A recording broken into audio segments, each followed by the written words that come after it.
After having almost completed its flight from Dubai to Mangalore, India, an Air India Express first officer is pleading his captain to abort a rushed and unstable approach to a difficult runway. Just minutes later, the 737 overshoots the runway and falls in a valley below. What transpired and how could it happen? Find out with me today as we take a look at the tragic case of Air India Express 812. Subscribe so you won't miss any future aviation videos. Welcome to Airspace.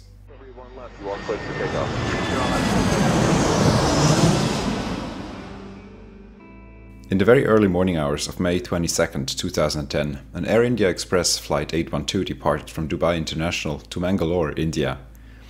It had arrived about 2 hours before, since the crew operated a turnaround rotation. The flight was carrying 160 passengers and 6 crew members. Among them were a Serbian captain, age 55, and an Indian first officer, age 40.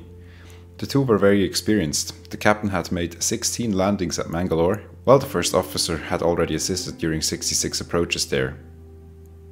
Mangalore itself has a rather difficult approach, as it is surrounded by terrain and has a tabletop runway set atop a hill. Therefore, Air India Express mandated that the approach and landing must only be completed by a captain. On the day of the accident, the radar of Mangalore Control was out of service. This is an inconvenience, but it does not make an approach impossible. As the flight reached a position 130 nautical miles from touchdown, the crew asked for descent, but were declined due to increased spacing between aircraft because of the radar outage. Some minutes later, a bit later than usual, the crew received clearance to descend. From that point on, the aircraft remained high on the approach. The captain only realized this when he decided to already lower the landing gear at 9,500 feet.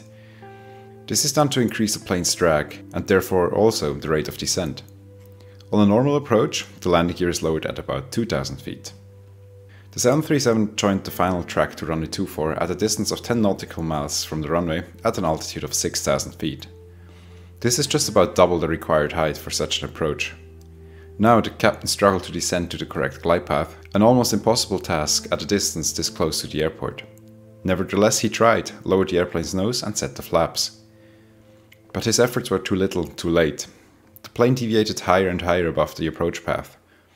At 3 miles before the runway, while the plane was at 2,800 feet instead of 1,200, the first officer remarked, "It's too high." The captain did not react to this and carried on.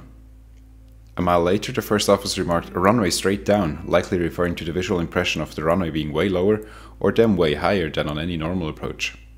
The captain just responded with, "Oh my god," but continued. At 2 miles, the first officer queried in a mild tone, "Go around," but the captain continued. Now, the plane's ground proximity warning system started to complain as well, issuing multiple sink rate warnings. Sink rate. A bit more assertive now, the first officer stated, "Go around, captain," but his call was not heeded. Furthermore, the first officer insisted unstabilized, but the captain ignored him. Instead, he barked at the first officer that he should tell tower that they were landing. The first officer complied. However, the plane was still way too high on approach, and the captain now disconnected the autopilot and pushed the airplane's nose down by 9 degrees. This is a highly dangerous maneuver so close to the ground. Usually the rate of descent at this point should be 700 feet per minute, or 1,000 during corrections. The captain of Air India Express 812 adopted a descent rate of over 4,000 feet per minute. Now, the plane hurled towards the runway and the ground proximity warning system issued sink rate and pull-up warnings. Pull up! These warnings are usually a last line of defense and should be a wake-up call to stop whatever you are doing wrong and go around. The captain, however, continued. The plane crossed the runway threshold at 200 instead of 50 feet, at a speed far in excess of the normal approach speed, and floated above the runway.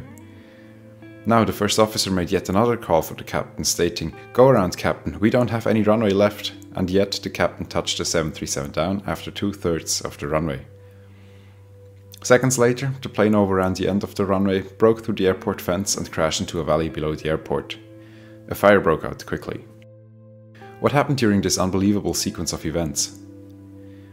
The study of the flight data recorder revealed that the aircraft was in good condition and no relevant technical failures existed. Therefore, the investigation focused on the cockpit voice recorder.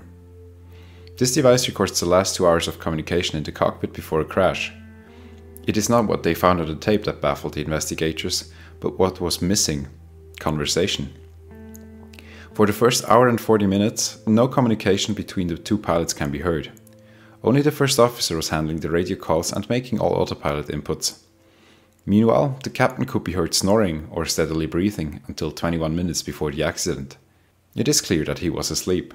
While the aviation industry realized already some years ago that it might be helpful for pilots to rest during long and tiring flights, there are strict guidelines on how to do this. For example, no rest period must be longer than 45 minutes, so as not to fall into a state of deep sleep. These 45 minutes are regarded as a sweet spot for a so-called power nap, not too short as not to achieve anything, but not too long so that one does not fall into sleep inertia. Also, all resting activities must be completed 30 minutes before descent so that all pilots are fully alert during this demanding time. It seems that the captain disregarded this and slept through at least 1 hour and 40 minutes of the flight. After the captain woke up, there was no clear briefing for the first officer as to how the captain intended to fly the approach. This should be done for every approach. The general lack of communication on the flight deck made the investigators look more closely into the personalities of the pilots. The captain, a 55-year-old Serbian national, was described as having been friendly, but he always wanted to be right, while the 40-year-old Indian first officer was described as very calm and procedure-focused, a man of few words. The investigators concluded that this mix of personalities and cultural influences was not ideal. Now let's look at the approach a bit more closely. Mangalore's runway 24 features a 3-degree standard glide slope. The technology behind such ILS glide slopes is rather old, dating back to an invention made before World War II. It is simple but reliable, but with a flaw that must be considered. There is more than one glide slope transmitted per antenna. There is the normal beam at 3 degrees, and again there is another one at 9 degrees. This means that if an aircraft is way too high on approach, it is theoretically possible to follow this 9-degree slope, and everything would look just as if you were following the 3-degree slope. Therefore, a check must be made at every interception of a glide slope to see whether one is on the correct one. The crew of Air India Express 812 did not do that and followed the wrong one. The first officer realized these mistakes and called for go-around multiple times, but the captain ignored him. The captain should have listened to his calls, but did not. But the first officer should have been more assertive and should have relieved the captain of his control. This is a very difficult thing to do for a first officer, especially in an environment where the commander is very authoritative, like it was the case on the night of the accident. Also, cultural differences between the Serbian and Indian heritage might have contributed. It is amazing to witness how two men rode to their demise just because they could not overcome their personal difficulties and shortcomings. This once again highlights the need for good crew resource management training. As the captain dove the plane towards the runway, he must have felt confident that he could still land the plane. Why he made so many mistakes and ignored so many procedures is unclear, but the committee concluded that most likely he was disoriented and somewhat confused due to sleep inertia.